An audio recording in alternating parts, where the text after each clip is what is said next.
Welcome to illtalk episode 4. Wow, it's been 4 weeks. That's crazy. A month. It is February. That means it is Black History Month. We are going to be doing something a little different this month. Not necessarily on this episode, but for the following episodes to come on this show. I think I'm gonna start that off every week with that. But I'm black because I love it. Being black is a privilege. I won't want to be anything else but black.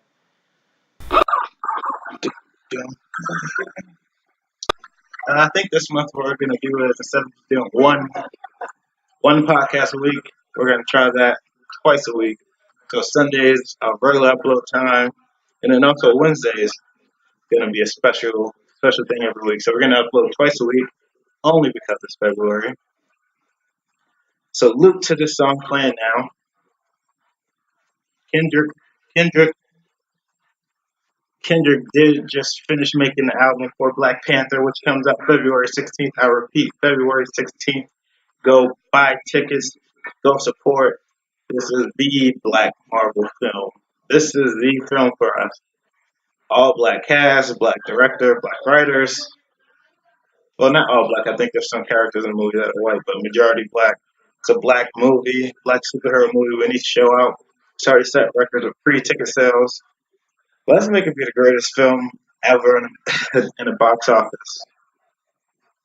Let's break Avatar, Marvel's other movies, the Avengers. Let's break those records with this. Show unity. I'm excited for it. I don't know how many people out there watch the or read comics, but other than to a core, Black Panther is probably top 10 of Marvel superheroes or just Marvel characters. Period, based on just power, intellect, all of it. He's amazing. He I think his intellect is top 5 in that universe. His suit is you can't hurt him. Like his suit nullifies all kinetic energy, so bullets literally they don't bounce off him. They hit him and just fall. You can't. He's physically strong. He was trained since birth to be an elite athlete in the world. He's done more training than Batman when it comes to martial arts. He's got all the package and his technology is like 70 years ahead of the rest of the world, including Tony Stark's. He's the richest comic book, comic book hero ever across all universes. I think the closest is Bruce Wayne.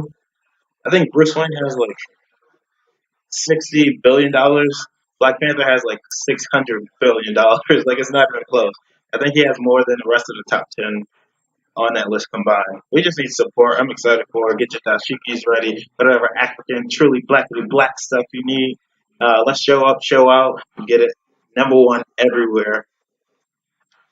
Last week was the Grammys. A snooze fest yet again. I was disappointed. uh, I was disappointed I actually tuned in. I didn't realize it was on till like 9:30, and it came on at 7:30. I thought it came on at 8, but I was watching Living Single, one of the greatest shows ever. Um, and I was too wrapped up in that. I watched the end of Living Single. I was quite sad. Just watching all of them go their separate ways kind of made me think of me and my friends. I was like, dang, that's happening right now. Like it's not even we're not even late 20s. It's just now. Um, like, and it just, I never would have thought I liked this song. But anyway, I was watching that, and then I found like I heard my mom playing. I think it was Wild Thoughts or something like that. I was like, oh, it's on. I forgot, so I tuned in. But like by the time I tuned in, that performance is over. It was pretty mediocre. I think the Grammys know only like black people only care about us, so they kept having scissor towards the end. And I was just so mad because it was literally like I caught the last like hour and a half maybe, and it felt so long. It dragged on. It was ridiculous. I don't enjoy that. I don't appreciate that. It just dragged on. There was a bunch of nonsense I didn't care about. They got the picks wrong. SZA didn't get any snub. Jay Z didn't get any snub. Snub like, and we know why Jay didn't get any. He's too powerful now. Graham's like, nah, you trying to revolutionize the industry to be pro artists, and we don't like that. You're trying to break the mold. We don't like that. Jay Z made his own platform for music. He doesn't have to check in with any other platform. He has Tidal. Doesn't need to check out with Apple, Spotify. He doesn't need record labels. He is his own record label. So they're snapping him. He went platinum on his own accord. He released it to Apple Music and Spotify and YouTube and so on and so forth, but he didn't have to. He could have just wrote Dolo. Still would have went platinum, even without it, I believe. Jay's just that powerful. So the industry is like, this was a chance to be like, nah, Jay, you need us. But he got what 21 at 21 at home. Like he's not worried. I think he's already said he uses them as tippy cups for blues. It's cool. With Grammys was Snooze Fest, they gave Bruno Album of the Year. I was like, 24K Magic, whatever it was called, was not a great album. Not compared to ones in that category. 444 by Jay was superior. Damn by Kendrick Lamar was superior. Uh, Childish Gambino's Awaken Your Love. That was that's an amazing album. I just recently listened to it to get ready for another episode later down the road. That album's amazing. Like I didn't listen to Lord Report. I heard from people who I trust their opinions. They said that was even better than 24 Karat Magic. So like Bruno, I mean Bruno took New Jack Swing and introduced it to a lot of people who didn't know about it, and I appreciate that. It's great music. You'll dance to it. It's phenomenal, but like it wasn't anything groundbreaking or impactful like the other albums that I just mentioned. But I don't know. That's the Grammys. Bruno's a sorry. Crew's chorus is amazing. Check it out by Goldlink. Um, I only really enjoy the chorus, but that's just my opinion. I think that the Grammys were like, oh, there's no white guy, there's no white male in this. We don't really care for Lord. We don't want the niggas to get it, so let's just give it to Bruno. He's not white, but he's close enough. He's a lighter, he's a fair skinned person of color. Let's give it to him. And Bruno had an amazing year. He's top of the chart. Him and Chris Brown were the only two that stayed on the charts all year round, from top to bottom. Like enter in 2017 and exit in 2017. Those are the only charts, which is I think is dope. Shows their star power, but like I mean, if you're just going by sales, I think Kendrick even outsold him. So it's like they don't really have a reason to bring them. The Grammy committee is out of touch. They need to redo how they do it. The system's broken, unfortunately. So it's like, what can you do about it? The Grammys. I don't think I'll be tuning in next year. The only reason why I watched it before was for the performances, but it's like they put them on YouTube. Don't need to watch it. They put the lists out online who won as they win it. So it's like don't need to watch it. I'm not saying boycott the Grammys, but it's like you don't need to watch it. It's kind of dated. It's not like BET Social Awards. That's amazing. If you don't know what that is, that's BET is coming up with new awards for like social interactions, like what's popping on social media. They have like trendsetters, grinders, hustlers of the year, and they'll be nominating them based on the people who will have to vote, and there's people just telling their fan base, yo, vote for me on this. I'm nominated for this, this, and that. Keep spread the word, let people know, and they're posting about it like constantly. So BET, they catch a lot of flack, but like they're innovators right now. Most award shows are old and tired, and it's like they're not really connecting. But this social awards, they up to something. Like they got podcasts nominated. Maybe illtalk will be up there one day when we get over when we get over 10 listens a week. Maybe we'll get up there. But they got podcasts. They got TV personalities. New like if you came out of nowhere, I think they call it the come up social award. It's just like they have very different categories with like social media personalities, and they're rewarding them for it. And they don't have to do any promotion. They nominate the people. They let the people know, and the people themselves are just going to be like, "Yo, vote for me. Go to their site. You can vote as many times a day, or I don't know how many times a day you can vote. But you can vote X amount of times a day for this many days until it's happening." And that's just genius. BT's on something. Easy. Amazing. Let's see what else. I don't know. I feel like Grammys are just dated. Look forward to BET Social Awards doing bigger and better next year. This is the first year they're doing it, so like it's gonna go strong. The wave is gonna be strong. Like this is already incredible. And then what we are here to talk about today. I love posting that. I love posting saying that L talks about culture, my culture. I love talking about how L talk is more than just like hip hop specifically. It's more than just R&B. It's more than just sports. And as of late, if you've listened to all these episodes, they haven't really been that. It's been pretty much hip hop, hip hop, hip hop, and I'm more than that. This is more than that. I'm just figuring out my formula, how I want to do things. For the next probably like 3 to 6 months is going to be me dishing out different topics and doing different ways of doing it. So bear with me as I grow and do this thing, getting better equipment, changing the setup and how it's ran. But tonight, I'm talking about podcasts, specifically my favorite podcast. And since it's Black History Month, it's going to be all black podcasts. Now, for those of you who know me, you'll be like, you probably only listen to all black podcasts. You're right. And we're not going to talk about that. But that's what we're doing all month. All month is black excellence. That is what I'm going for. So these podcasts are the reason why I want to do podcasts. The reason, like, not even if I didn't want to do a podcast, it's like these are things that I enjoy listening to.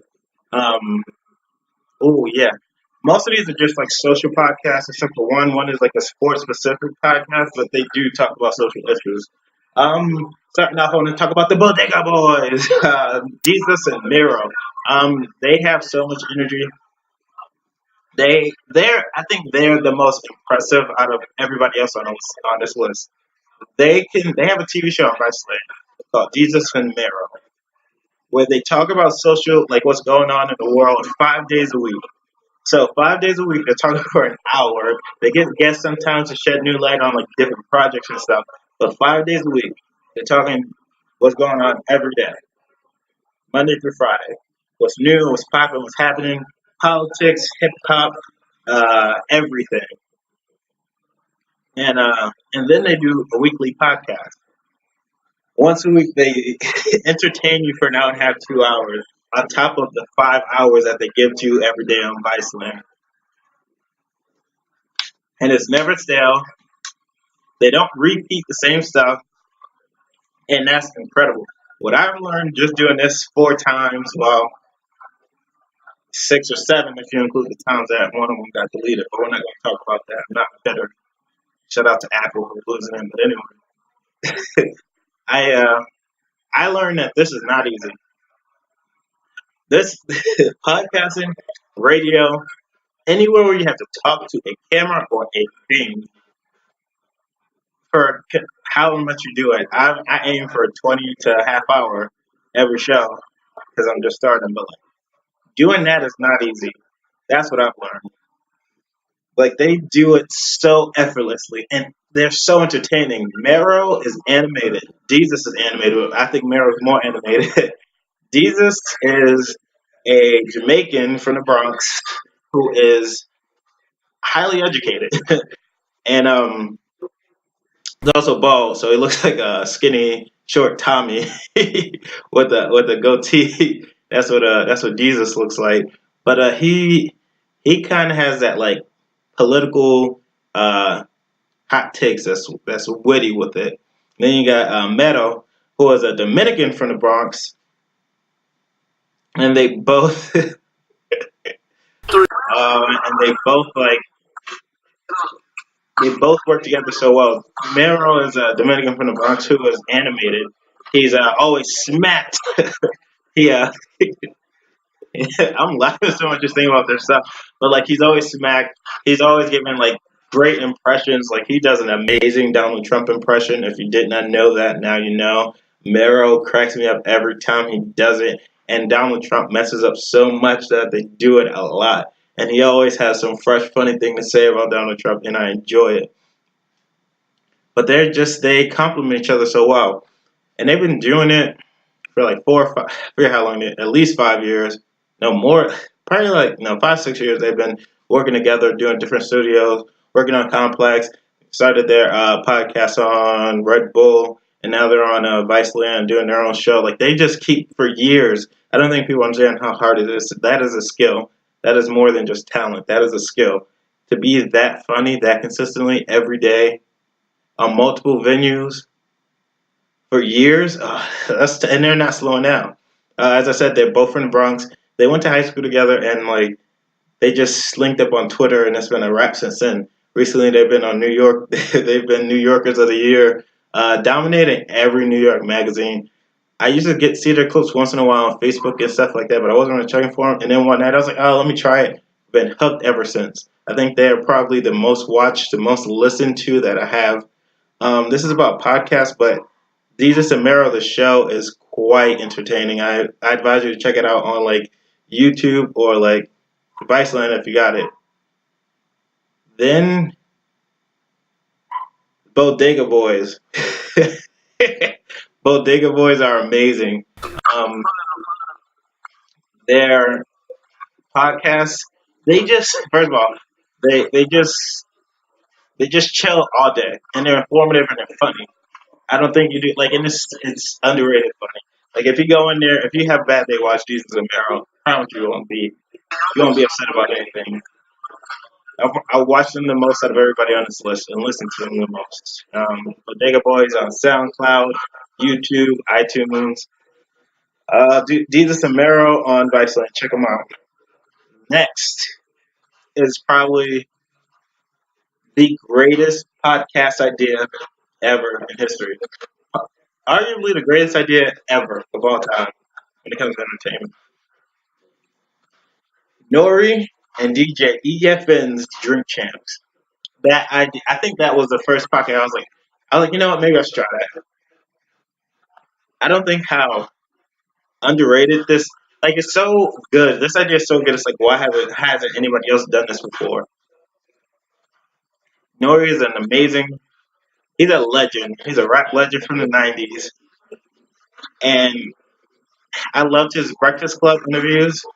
He was so entertaining. He was like he always was saying, "I could do y'all job," and guess what? He does their job. Shout out to the Breakfast Club for inviting him up so much for him to get a feel for it and enjoy it so much. Because now we get drink champs. Him and DJ EFN, they have so many connects. They go back with so many people. Here's what they do. Here's their genius idea. They have a podcast where they talk, tell stories, but not from anyone. Rap legends, and they get them drunk. Like you can have pockets where you talk to people and they're sober. That's one thing. But when you drink, bro, the stories are funnier.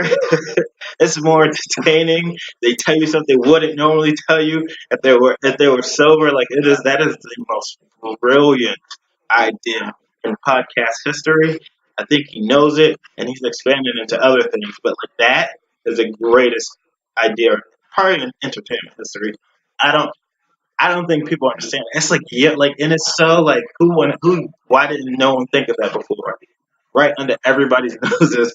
And he's like, nah, I'm good. He's had Wu Tang, he's had Irvin Gotti, he's had Joe Budden, he's had um, Big Daddy Kane, LL Cool J, Diddy. Who hasn't he had up there? Biggs from The Rock. Hopefully he gets Jay up there soon. He had Dame up there. Uh, yeah, check him out, please. I beg of you. He's on Drink Champs, which is on. They have their podcast on uh, Apple's iTunes. Check out their podcast app. They're also on YouTube. And I love the YouTube slash podcast ones because they are the unfiltered one. They don't edit the curses out. It's just raw, and that's much more entertaining. But if you like the milder stuff, check it out on Revolt TV. I feel like I'm a plug for a lot of shit, and I'm not even sponsored. Oh, I gotta watch my mouth now.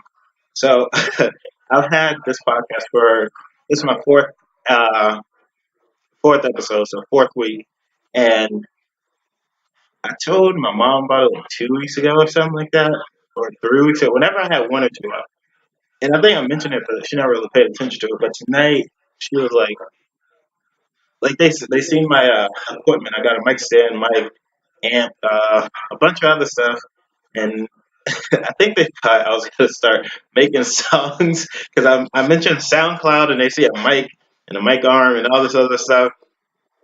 And I think they thought I was gonna sing because most people don't know about me, but when I'm home and comfortable, I love singing. I sing all the time. So I don't know if they thought I was going to sing or if I was just going to start dropping fire mixtapes. But no, I'm not doing that. I'm doing a podcast. Hey, hey. But shout out to Cardi B. But like, no, I'm not doing none of that. I'm making podcasts, and they are just. She's like texting all these my relatives, and I'm kind of cringing because it's like, oh, and I'm recording.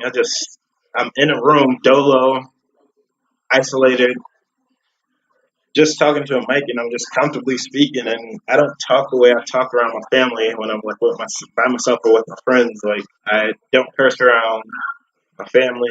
I don't know. Older relatives are just like, I'm not gonna disrespect them like that, and the younger ones are just like, oh, that language isn't necessary. So the way I talk around my friends is very different than family. I feel like most people can relate, but not everybody. So when she told me, she was telling people, I was like, oh, that's a problem. Ugh, don't listen to episode 2. That's when I had my rant on Triple X. That's all I can remember is I was ranting. But yeah, sorry in advance. I love you guys. Thanks for tuning in. Get these numbers up. My number should double at least if they're checking consistently. We can do this. Support black-owned businesses. But I forget what I was saying. I went on a little tangent. We're talking about Drink Champs. Oh yeah, Drink Champs is so good. Please check it out. You won't ever be not entertained. You'll love or hate it, and I can guarantee you that with that show, Jesus and Mero, most people love it. Some people hate it, but there's like a small percentage that are neutral to Jesus and Mero because they're like, no, they're all right. But like, no, you won't feel that way with Drink Champs. Either you're going to be highly entertained or highly annoyed. I usually am highly entertained. But I forget which interview. I think it's Irv got the interview where Nori just kept interrupting Irv, and I'm like, bro, he was about to say something, and he just interrupt. Like he does that. So just just be mindful of it. It's dope though. Uh, I just love how today is just granting so many legends to be transcended than their careers was because I don't think anybody was really checking for Nori. At least not the masses, not like people into that. People who don't like 90s, early 2000s hip hop from like New York hip hop specifically. Like you weren't checking for that, you wasn't checking for Nori. But like I love how he's transitioning. So like he gets it. He's one of those. He gets it. He's one of the few that actually gets it. He's like, oh, this is how you can move in this world. Let me move that way. And he just makes more lanes for himself, and I love it. Check out his new eating show. It's on Complex. And I'm surprised it's on Complex because he's close with Joe Budden. When they didn't like re-sign Joe Budden for everyday struggle, um, I think he hit up Joe was like, "Are we boycotting Complex?" Because Joe mentioned that, and I was like, "Why is he boycotting Complex?" Because I know he did an interview on Everyday Struggle before, but I didn't know he was doing the show. So he might have just not did the show because of Joe, and that just shows how loyal and how dope Nori is. Most people don't move like that. I know most people would be like if it was me, even if we were close friends, they'd be like, "Oh, they did you like that? Oh, that sucks. I'm about to go get this bag though." Oh, okay. Oh, you good luck. That's how most people are. But I love that he's loyal. He just moves differently. I appreciate Nori. The culture needs him. I can't wait to see what he's doing in the next 3 years. But now on to my next and probably my favorite podcast on this list, the Joe Budden podcast. That is my favorite. Um, Joe Budden. I love his. Joe Budden is me if I was a rapper. Joe Budden is old head. He's like 36, but you would think he's like 42. Uh, he's got an old head mentality, even for his age. Um, he's very dismissive. He's very passionate. He's very misunderstood. Um, but when he's misunderstood, it makes moments. And Joe's had so many moments just in the past year, 8 months. Like he's done amazing things. Um, He's so smart. I love his saying, "Creative will create," and saying along with his struggles with everyday complex is the reason why I started podcasting. Creative will create. The podcast is just one avenue I want to create stuff on. There will be other things to come this year. 2018 will be amazing. I'm speaking that into existence right now. From this day forward, I have speaking into existence. I just haven't said it here, but like 2018 will be transformative for not only me, but my close friends and my family. We will do well. I see it. I speak it. Lord grant it. Amen. Uh, but I just think that 2018 is it's gonna be great, and I thank Joe Budden for constantly saying creators will create. He said it on Everyday Struggle. He said it on his podcast. He says it all the time. Creators will create. When you're creative, you will create. You'll find a way to create. It's in you. If you will, and you just need to do it. I encourage anyone to go for what they want to go for. If you feel it in your spirit, do it. As long as it's not hurting nobody. Better yourself. Develop yourself. Go for what you love. You know, life's too short to worry about any other thing. Create. Um, that's probably my favorite show. Jesus and Mero, the Bodega Boys. They're closing in the gap though. With Joe Budden, the Joe Budden show is an amazing podcast. I'm mad he gave up his name because his original name for his podcast was "I'll name this podcast later," which I think was bro, that name, that's such a genius name. I'll name this later, bruh. I'll name this podcast later was the name for years, and then they changed it like in the 2016 early 20s. I forget when, but like he changed it, and I'm so mad. They said it's for brand and reasoning, but like, bro, you can brand. I'll name this podcast later with anything like you do. Uh, if you have t-shirts, I'll I'll design this T-shirt later. Like you can take that and run with that. Like it's just so many things you could have went with that. And I'm sad he didn't, but you know that's neither here nor there. He features on there Rory, I can't talk. Rory and Rory and Mal, can't talk. And they just do hot takes of what's going on in the culture. Um, and I love how they do that. They all have different inputs.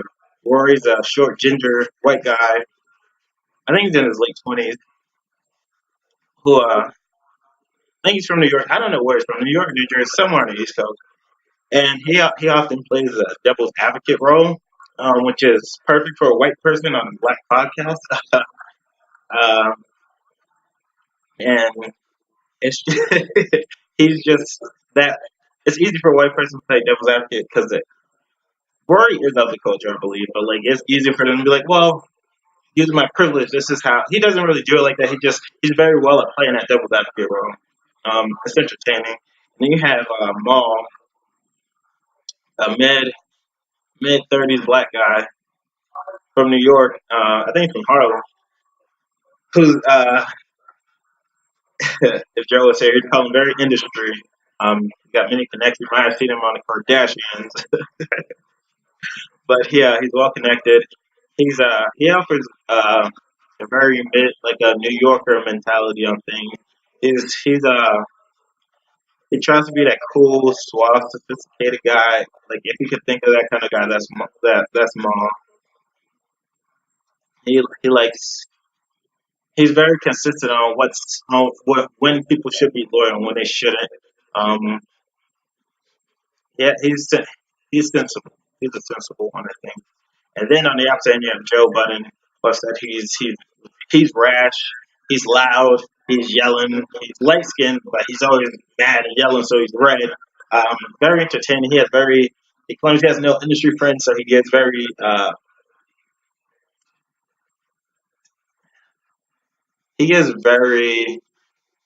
disrespectful take sometimes if you're in industry because he likes to call out stuff he doesn't like. And since he feels like he has no ties, he just does it. He's like, hey, say it. What can you do? Nothing. They have very good dynamic. I love their dynamic. And I love when they have a fourth person on there. Not to disrespect, because they're outside of those three, Rory, Maul, and Joe, there is Ice, who's on there sometimes, Parks, who's on there sometimes. They have like a few other people in the room, but Ice and Parks are the people who chime in from time to time. But outside of that, I love when they have guests like Bridget Kelly. She's funny. I love when she goes up there. They had Hitmaker, aka Young Bird. Rich Bird. I forget his name. Uh, they have them up there sometimes. I love the dynamics because they allow themselves to be themselves, but they also allow the person who's usually industry. They're from the industry. They allow them to give their views, and then they dissect that. I feel like the formula on Joe Budden show is not different. It's just that Joe Budden is actually he's an artist or was an artist. He's retired, and he gives a lot of insight. He takes you behind the curtains, kind of like the next podcast coming up. I'm not gonna say that now, but I'm foreshadowing it. If you know what the podcast is coming from me saying going behind the curtains, salute to you. But he gives you the artist's side of things and what's he takes down the smoke and mirrors, which is very great.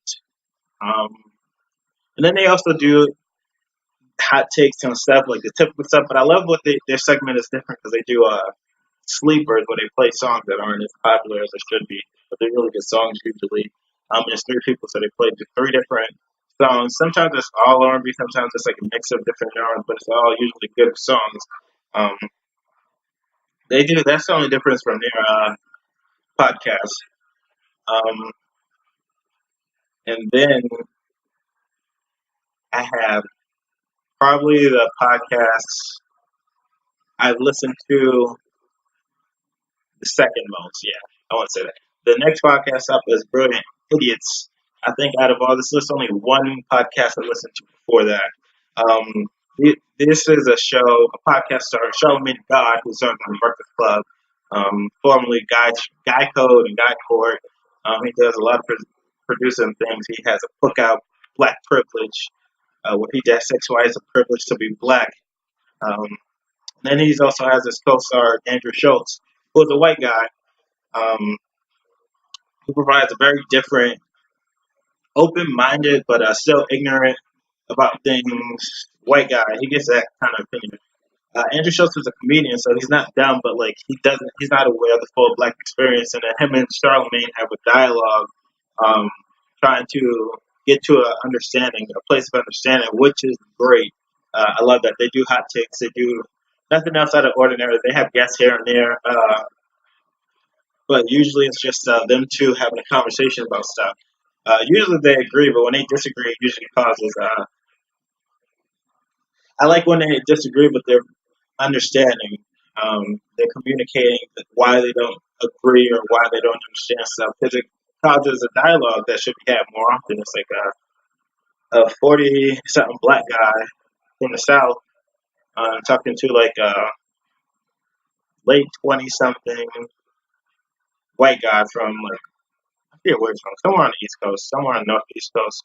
Uh, and it's I like their dialogue. Andrew Schultz does say a lot of stuff that rubs people the wrong way. It does get irritating sometimes. Charlamagne usually reins it back in. The dynamic between them is good. I feel like outside of their dynamic, there's nothing too special about the show. Like there's nothing they do differently, but it works. Um, one of my favorites. Now the last but not least podcast is the one I've listened to the most, or the longest. It's the one that all time I probably listen to it the most, but I've definitely been slowing down on it. The Jalen and Jacoby podcast on ESPN Radio. Um, This was the podcast where I mentioned I tell you behind the curtain. Jalen Rose is a former NBA star who likes to take behind the curtain on all the things NBA and athletic. There are so many things that we don't know as fans, as spectators, that goes on in athletic world that athletes only know. Jalen has many connects. Every one of his connects is a family member, first and foremost. If it's a female, might be his aunt, might be his cousin. But you know what? He's related to him. It's a male, might be his uncle, might be his brother, might be his cousin. Why? Because Jalen's just one of those guys where everybody's related to him, and that's just how he does it. Every story he tells, it's entertaining because you know somebody in the story he calls a relative. Then you got Jacoby. Jacoby has been a sports spectator analyzer for like 20 years, but not too many people knew his face. He's been on ESPN since like college or right after college, and he offers a very different, sensible um, white guy approach. He is also white guy. I know I said this was about black excellence. This is about black podcasts, and these are all black podcasts. Some of them just have white co-workers that are dope. I don't know if I'm inviting all three white guys to my cookout, but at least one will get an invite. I don't know if I'd invite Andrew Schultz. I have too many short temper relatives. I would definitely pop him. Don't want that. He'd let you do it too because he'd sue. Then you have Rory, Joe Budden podcast. I don't know if I'd invite him. Seems cool, but I don't really know him. Now, Jacoby from Jalen and Jacoby, I'd invite. He has a black wife.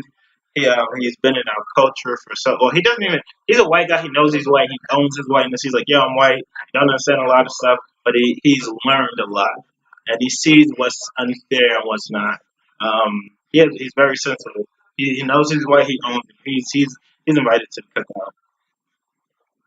Mine anyway. I don't know about the other ones, but I love their dynamic. I love how Jalen tries to open your way of viewing how things happen, and Jacoby runs with it. I love their soundboard. They have the best soundboard in the game. They have the best soundboard in the game. Hit the brakes. I wish I had a soundboard. I'd hit the brakes right now. Oh my god, pop the trunk. I wish I could. Um, I love their podcast. They talk about sports, politics, everything, anything that's on their mind. They've been doing this for so long. Jalen's been famous since college, and he was in college in like the late '90s, I think, early 2000s. And Kobe's been doing this for like 20 years as well. So like they're very well informed, have a lot of ties. Jalen is a basketball player who has definitely found another niche in life and is better than his basketball career. We'll say that. Jalen, announce your retirement, please. You've been out of the league for so like a decade. I don't know. Forget when you retire. I forget when you stopped playing, but announce your retirement. Come on now. You just the longer you wait, the less likely you'll be inducted to the Hall of Fame. I'm rooting for you. Maybe now you will because you have pull, but like I don't know. Those are my favorite podcasts. You got the Bodega Boys with Deezas and Mero. You've got Drink Champs with Nori and DJ EFN. Got the Joe Budden podcast with Joe Budden, Rory and Mal. Then you got Brody Idiots with Charlamagne and God and Andrew Schultz. Then you got the Jalen and Kobe podcast. Oh, they have some of the best quotables from anything, Jalen Jacoby. Check it out. I highly recommend them. I highly recommend all of these. I think if you're into sports, you'll definitely love that one the most because they talk about sports more accurately than any of them by far. The rest of these are more hip hop and politics centered. But outside of that, they're all dope. They're my favorite podcasts. I try to take stuff from all of them. I try to take the. I'm not good at it yet, but I try to. I want to be as hype as Lisa Samaro. I love saying spicy geeks. Those are probably spice talking spicy and and the geeks. I love it. I love it. They're so New York. I love it. I'll probably take their slang from them, their energy. From Joe Budden podcast, I try to take his sleeper stuff. I don't want to call it sleepers, but I want to incorporate that a little bit better. From Drink Champs, if you're coming on the show, you're getting drunk or whatever vice you may want to choose. We're gonna do that. You can do yours, I'll do mine. I'll buy a bottle of effing or whatever cheap vodka, and we'll get that going. Um, I like to do that when you're drunk. You're more honest. You're more blunt. I think is more entertaining usually. Um, from brilliant idiots, I want to have a dialogue though. I like to have conversations. I'm taking that. Their dialogues are probably the best. Then Jalen Jacoby, they're just their soundboard. I want to take their their segments are so much better than everybody else's. They have a variety of segments that I want to get on. It's lovely. Like, oh, you need to check it out. They have so many segments on there that are good. Boss move or soft move. I do it all the time with my friend Nate. It is where you decide if something an action was done, you decide whether it was a boss move or a soft move. And you explain why. I think I went over my favorite podcast. I saw them this month is February, celebrating Black excellence. There's nothing to it but to do it. This has been another episode of Ill Talk, episode 4. That's crazy. It's been a month already. This year is going by too fast. Um, Check this out every Sundays. This month we're gonna do Sundays and Wednesdays. We're gonna see how that plays out. We're just gonna grind these out. We're too new to this game, not too. I'm new to this, not true to this. So I'm trying to get on there. Thank you for everybody for listening. Follow me on Instagram and Twitter at illtalk underscore ILLTALK underscore. That's all I have for you. Enjoy yourselves. Stay ill, my people. Hey, oh, before I go, just a friendly reminder.